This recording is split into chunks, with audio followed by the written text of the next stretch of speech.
Belilah perusahaan yang memperkaya semua pemegang sahamnya dengan adil. Janganlah membeli perusahaan yang hanya memperkaya pemegang sahamnya yang merangkap sebagai komisaris dan direksi. Oke, jumpa lagi dengan Edwin di channel analisis laporan keuangan. Untuk sesi kali ini ada yang request mau bahas saham main ya, Malindo Feedmill gitu. Ya kita nanti cek bersama-sama ya menarik atau enggak. Oke, jadi kita disclaimer dulu ya. Jadi video ini disusun oleh saya sendiri, Edwin, dengan tujuan sharing analisis saham dari sudut pandang pribadi saya ya. Jadi si video ini sifatnya hanya edukasi dan informasi umum, bukan merupakan rekomendasi investasi ya, nggak dimaksudkan sebagai ajakan beli, jual, atau hold saham yang dibahas ya, main. Jadi setiap keputusan investasi itu adalah tanggung jawab masing-masing teman-teman ya. Do your own research, jangan percaya sama saya gitu ya. Jadi harus analisis sendiri. Oke, jadi seperti biasa gitu ya, untuk melihat perusahaan-perusahaan di bursa efek gitu ya, perusahaan-perusahaan terbuka gitu. Sebelum saya berinvestasi membeli sahamnya, saya pasti harus menentukan 3 kriteria utama dulu gitu ya. Yang pertama itu adalah perusahaan yang membagikan dividen. Perusahaan itu wajib sekali membagikan dividen gitu ya. Kenapa? Karena perusahaan yang membagikan dividen adalah perusahaan yang memang sudah terbukti untung dari bisnisnya. Gitu, bukan untung di atas kertas gitu. Kenapa? Karena keuntungannya itu disisihkan perusahaan dan dibagikan kepada kita pemegang sahamnya, ditransfer ke rekening kita gitu dan bisa kita belanjain gitu. Jadi ada hasilnya terlihat nyata gitu ya. Nah, saham perusahaan yang bagi dividen juga itu artinya adalah perusahaan yang pro kepada kita pemegang sahamnya. Jadi kalau perusahaan nggak bagi dividen, hati-hati ya. Tadi bisa karena untung di atas kertas atau hanya memperkaya segelintir gitu ya, segelintir pemegang saham, mungkin ya pejabat perusahaan, mungkin ya komisaris dan direksi gitu ya. Ingat, mereka ini udah dapat gaji besar gitu. Untuk level komisaris dan direksi itu udah pasti ratusan juta gitu ya. Apa sih ya, minimal ratusan juta lah gitu saya rasa gitu. Jadi gajinya udah besar gitu, sedangkan kita nilai tambahnya apa? Kita nilai tambahnya ya dari capital gain, kenaikan harga saham, dan juga dari dividen gitu. Jadi makanya dividen itu penting buat saya. Nah, perusahaan yang bagi dividen juga pasti biasanya perusahaan yang punya kondisi bisnis yang sehat. Jadi kalau kondisi bisnis nggak sehat gitu ya, misalnya lagi apa ya tadi, rugi melulu gitu ya, atau untung di atas kertas gitu ya, uang kasnya seret, utangnya terlalu besar, nggak akan bisa bagi dividen ya, sulit gitu. Karena apa? Karena perusahaan akan memikirkan survivalnya dulu gitu ya, bertahan nggak nih gitu ya, masih bisa beroperasional nggak nih, kayak gitu ya. Jadi kalau teman-teman udah menemukan perusahaan yang bagi dividen, perusahaan yang punya kondisi bisnisnya sehat, itu juga harus hati-hati ya. Jangan jangan sampai teman-teman membeli di harga yang terlalu tinggi gitu, di pucuk gitu, di harga yang super premium gitu ya. Karena kalau belinya di pucuk ya, dia nanti akan koreksi gitu ya, ada kemungkinan kemungkinan besar koreksi harga gitu, dan akhirnya mengalami capital loss gitu ya. Maka kenapa harus membeli gitu ya, perusahaan itu dihargai di bawah nilai wajar, under value. Jadi sebelum berinvestasi gitu ya, gunakan akal sehat Anda gitu ya. Jadi jangan FOMO, jangan ikut-ikutan orang, jangan mudah percaya berita, rumor gitu, jangan mudah percaya analis, dan juga jangan percaya sama saya gitu ya. Jadi teman-teman harus analisis sendiri ya, bikin conviction sendiri. Nah, jadi karena disebutkan tadi tentang nilai wajar, jadi yang saya lakukan itu mengikuti konsep value investing gitu ya. Ini saya lakukan ini dari 2016 sampai sekarang, metodenya gini-gini aja, sama-sama aja, nggak ada yang spesial gitu ya. Jadi saya membeli ketika harga sahamnya itu di bawah intrinsic value ya, PBV sama dengan 1, cicil beli gitu. Misalnya belinya di 0,7 gitu, cicil beli, harganya makin turun, cicil beli lagi, harganya makin turun, cicil beli lagi, kayak gitu ya. Tapi ya kalau average down gitu ya, itu harus bijak gitu ya. Kita nggak sembarangan langsung beli-beli, enggak gitu, ada penghitungannya. Nah, jadi gitu ya, ketika udah beli nih terakumulasi gitu ya, seiring berjalannya waktu dia kembali nih harganya ke PBV 1, udah take profit di situ. Ya, selesai gitu. Dan atau bisa juga saya hold lebih lama kalau memang perusahaannya bagus gitu ya, jadi fleksibel.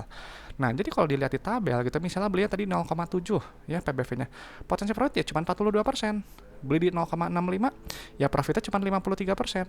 Simple gitu ya. Jadi metode saya ini memang banyak viewer bilang saya itu aneh gitu ya, kenapa nggak cari saham yang multi bagger gitu ya, yang cuannya ratusan persen.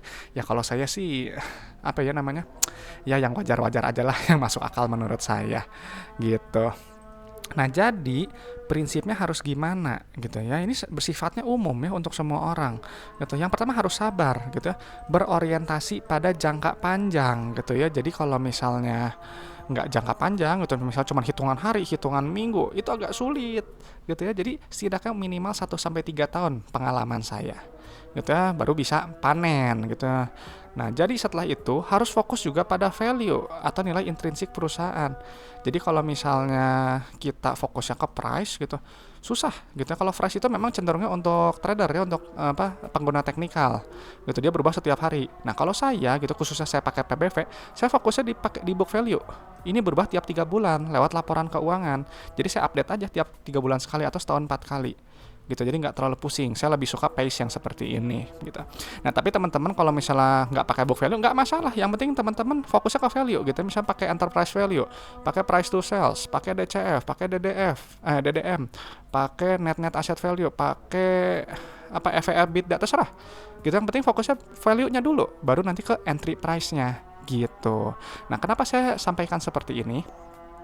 Karena harga saham itu pada akhirnya akan mencerminkan kinerja perusahaan dalam jangka panjang. Ini jangan lupa, dalam jangka panjangnya gitu. Jadi jangan kaget kalau misalnya ada perusahaan yang bagus gitu ya, dia tiba-tiba turun jangka pendek gitu, atau perusahaan yang buruk tiba-tiba digoreng harganya naik. Ya, itu jangka pendek, karena jangka panjang itu nanti akan lagi-lagi mencerminkan kinerja perusahaan gitu ya dalam jangka panjang gitu. Jadi ya tadi ya, banyak fakta gitu ya, perusahaan-perusahaan yang harganya gocap, di bawah gocap gitu, di bawah 50, itu kan perusahaan-perusahaan yang bermasalah, bahkan dari laporan keuangannya udah terlihat gitu ya. Jadi hati-hati dalam memilih perusahaan gitu.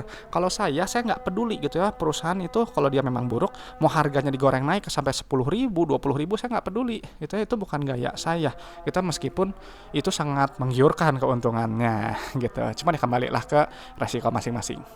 Nah, jadi kalau saya pakai apa? Saya pakai sedikit dari fundamental gitu ya. Saya khususnya fokusnya di laporan keuangannya aja, sedikit rasio, dan juga pakai tadi PBV. Udah, simpel kalau saya seperti ini gitu caranya. Nah, jadi makanya kenapa gitu ya, laporan keuangan ini harus kita pahami gitu ya, neracanya, laba ruginya, arus kasnya gitu. Karena ketiganya ini nanti akan membentuk cerita tentang kondisi perusahaan. Lagi sehat nggak gitu, uang kasnya banyak nggak, lagi rugi nggak, utangnya besar nggak gitu ya. Semua bisa dilihat gitu ya. Jadi saya suka yang mudah terlihat, yang bisa dibaca gitu ya. Karena kalau kita menganalisis misalnya good corporate governance-nya gitu ya, kan tarif ya, transparansi, akuntabilitas, responsibility, independen, fairness kayak gitu, agak susah, agak abstrak gitu ya. Jadi saya cari yang bisa dihitung, bisa dilihat. Nah, jadi gitu, dari laporan keuangan ini nanti dia akan muncul 7 ciri perusahaan sehat gitu ya, lewat ini yang di dalam kurung ini ya, lewat pos-pos keuangan yang saya pakai gitu. Apa aja 7 ciri perusahaan sehat versi saya, versi Edwin? Tadi bisnisnya sehat ya, uang kasnya nyata, likuiditasnya cukup ya, keberlangsungan operasinya baik, bisa bayar dividennya wajib, nggak bergantung utang terlalu besar atau utangnya sedikit atau terkontrol, bertumbuh, berekspansi jangka panjang ya, menjaga kepercayaan kita investor dan juga pemberi pinjaman, kreditornya itu. Dan pasti kita pemegang saham itu diuntungkan lewat valuasinya yang naik gitu ya. Kan perusahaan makin lama makin bagus nih, kita belinya di harga murah gitu, dan juga harga sahamnya stabil. Kalau memang ada penurunan jangka pendek gitu, dia nanti akan kembali lagi, akan melambung lebih tinggi kalau bisa gitu ya, selama kita belinya nggak kemahalan, nggak di harga super premium gitu. Jadi ya semuanya ini menguntungkan pemegang sahamnya. Jadi kalau kita nggak diuntungkan, hati-hati tadi ya, siapa tahu hanya memperkaya sedikit atau beberapa pihak saja gitu. Kalau saya sih yang kayak gitu-gitu aja, simpel ya. Nah, jadi ya nanti si main ini nanti kita screening ya, pakai apa aja ya nih, dividen payment history-nya, saldo laba, PBV kurang dari 1, PER, dan CFO, CFI, CFF gitu ya. Nanti akan dipindahkan ke Excel ini gitu. Ini lembar kerja saya gitu ya, saya sharingkan gratis untuk teman-teman gitu ya. Bisa download di ya ada di deskripsi video, passwordnya ALK Edwin, boleh download, silahkan aja pakai gitu. Oke, jadi kita langsung ke analisis ya. Analisisnya simpel kok, nggak banyak. Ini saya udah dapat data untuk main gitu ya. Memang main ini dia terakhir bagi dividen baru kemarin ya, yang terbaru itu 25 Juni 2025, dan 2 tahun ke belakang nggak ada gitu. Tapi sebelum-sebelumnya ada gitu, saya lihat gitu ya track recordnya. Cuman saya mencari perusahaan yang bagi dividen itu minimal 3 tahun terakhir gitu. Jadi kalau misalnya kayak gini ya, tahun buku 2022, 2003 nggak bagi dividen, berarti perusahaan ini nggak stabil di tahun tersebut. Kita nggak stabil, kenapa? Nggak tahu gitu ya, cek aja, nanti kita harus cek gitu. Cuman yang sekarang udah mulai stabil. Tapi kembali, saya perlu track record yang jelas gitu ya, 3 tahun bagi dividen tanpa absen, baru dia menarik buat saya. Jadi ini nggak menarik gitu, nggak lolos screening saya gitu. Nah, lalu kita langsung cek, pindah ke bagian ini ya, kas tarakas. Ini cek dulu ya, ini kan ribuan, ini masih juta, pindahin dulu ya, juta ribu. Nah, pindahin dulu kasta rakas yang paling penting, gitu ya. Kenapa kasta rakas ini penting? Gitu ya, karena kasta rakas ini adalah uang yang berada di dalam dompet perusahaan, gitu ya. Uang kas ini digunakan untuk bayar operasional, bayar ekspansi usaha, bayar pinjaman ke bank. Simpelnya seperti itu yang terpenting. Gitu. Jadi kalau terlalu sedikit ya bisa terganggu. Gitu ya. Kalau terganggu ya nanti teman-teman cuma bisa dua, ya, suntik modal gitu, entah right issue atau private placement, atau gitu ya, atau pinjam ke bank gitu ya. Nanti akan ada bunga yang harus dibayar gitu ya, nanti akan menggerus profit, dan juga tadi uang kasnya akan habis, kita dapat apa gitu ya. Jadi hutang juga jangan terlalu besar lah. Memang hutang itu ada, pasti perlu gitu, cuman ya jumlahnya jangan terlalu dominan lah ya.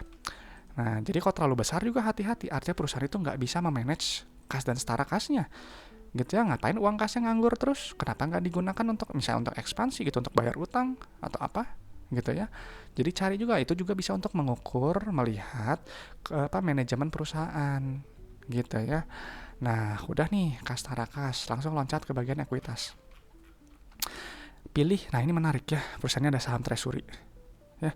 Berarti perusahaan ini dia green flag gitu, karena perusahaan yang punya saham treasury ya dia menguntungkan kita pemegang sahamnya gitu ya, karena apa, dia mengurangi jumlah saham beredar gitu. Jadi kalau sahamnya beredar ya kan harga pasti lebih langka ya, lebih naik, dan juga dia juga memperbesar EPS dan dividen per share gitu ya. Penghitungannya gampang sih sebenarnya. Misal kok kayak ada satu loyang kue gitu ya, awalnya dibagi 10, sekarang dia cuma dibagi 8, kan besaran yang dibagi 8 itu besaran kuenya lebih besar gitu aja, simpelnya seperti itu. Pindahkan dulu ya saldo labanya.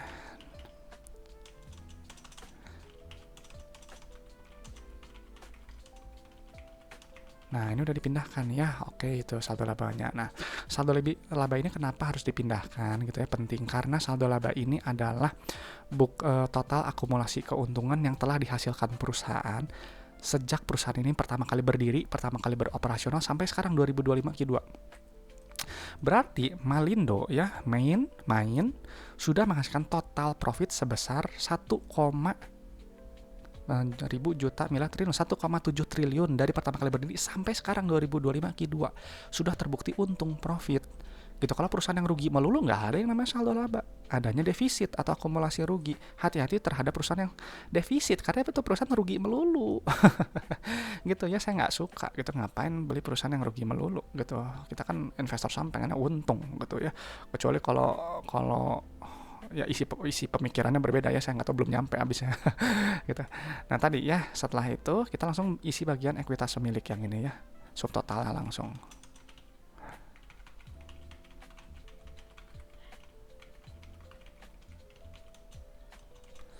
Nah ini cek ya, kita lihat nih, ada rasio saldo laba terhadap modal awal gitu, ini udah 2,12. Artinya apa gitu ya, perusahaan ini sudah menghasilkan total profit gitu ya, sebesar 2,12 modal ya. Jadi kalau misal teman-teman punya bisnis modalnya 1 miliar, itu total profitnya udah 2 miliar lebih gitu. Ini bagus, tadi sudah terbukti untung gitu. Dan ini juga ternyata dari PBV udah dijual murah nih ya gitu, kurang dari 1 ya PBV-nya, berarti potensi profit ya cuma 53%. Dan ini ada nilai tambah juga, sudah dihargai di bawah saldo laba per lembar. Ini berarti perusahaan sebenarnya menarik sih sebenarnya, cuman tinggal ini aja sih riwayat dividennya menurut saya ya. Cuman kembali hati-hati terhadap PBV ya, karena PBV ini bisa menjebak, bisa value trap gitu. Makanya kita cek juga tadi di laba rugi ya. Di laba rugi ini kita cek yang ini gitu ya, kita cek dulu ya. Pindahin yang terpenting adalah revenue, gross profit sama net profit ya. Nah kenapa gitu ya, si revenue atau net sales ini sangat penting gitu, karena untuk melihat pertumbuhan perusahaan. Nah ini kan ada penurunan gitu ya. Kalau perusahaan yang bagus ya memang dia akan cenderung naik revenue-nya, artinya barang dan jasanya itu relevan untuk customer suka barang atau jasanya, maka dia beli terus gitu, dicari terus. Jadi harga jualnya juga tinggi gitu ya, tinggi dan rela beli gitu perusahaan si customer gitu. Nanti ya si net sales ini dikurangi oleh harga modal tuh, beban pokok atau COGS atau HPP ya, keluar laba kotor sekian nilainya ya. Ini memang laba kotor turunnya lumayan ya, turunnya berapa nih, 50%. Kenapa ya turun saya nggak tahu ya, nanti cek aja berita kenapa gitu. Cuman yang pasti gini ya, gross profit yang turun juga sebenarnya kurang bagus gitu, dia kurang bagus. Dan ini lihat ya, GPM-nya rendah gitu, artinya profitnya tipis gitu ya, nanti profitnya akan tipis ya kan. Kalau GPM itu untuk mengukur tingkat keunggulan kompetitif produk, barang atau jasa yang ditawarkan perusahaan. Jadi kalau misalnya GPM-nya tinggi ya, artinya perusahaan itu bisa menjual barang atau jasanya itu jauh di atas harga modal. Sedangkan ini cuma 7,5% ya untuk yang periode sekarang gitu. Jadi kalau 7,5% ya misalnya modal 10, modal 100.000 ya dijual tuh 107.500, profitnya sedikit gitu ya. Nah, kenapa itu juga penting ya? Itu juga untuk melihat tadi inti efisiensi perusahaan. Nanti laba bruto ini dikurangi beban ya, atau beban penjualan, beban umum, beban bla bla bla gitu ya. Nanti keluar laba bersih. Gitu, angka final inti dari laporan laba rugi ya. Nilainya yang mana? Yang ini. Ya, mana tadi? Nah, kita pindahin dulu ya. Nah, udah nih, keluar tuh PR-nya 30 ya, mahal. Buat saya mahal gitu ya. Artinya kalau PR 30 gitu, teman-teman harus siap hold gitu ya minimal 30 tahun gitu ya. Gitu, kenapa? Gitu karena PR itu adalah waktu yang dibutuhkan dalam satuan tahun untuk balik modal apabila earning per share-nya itu konstan atau nggak bertumbuh gitu ya. Jadi ini PR kemahalan, saya cari yang di bawah 15, di bawah 10 gitu ya. Ini kemahalan gitu. Cuman sebenarnya ini menarik ya, dia under value juga sebenarnya dari PBV-nya. Cuman kalau misalnya di masa mendatang dia kinerjanya bagus, nggak menutup kemungkinan ya akan naik tinggi gitu ya. Cuman ini cukup menarik sih sebenarnya. Nggak tahu. Cuman saya ya nggak suka aja karena nggak ada dividen ya gitu.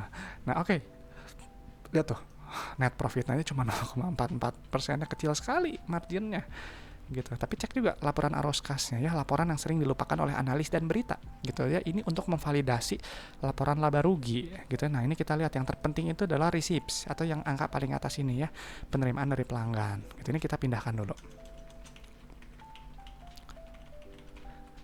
Nah, ini kita lihat nih, rasionya bagus nih ya, receipts to revenue rasionya 99% gitu. Artinya apa ya?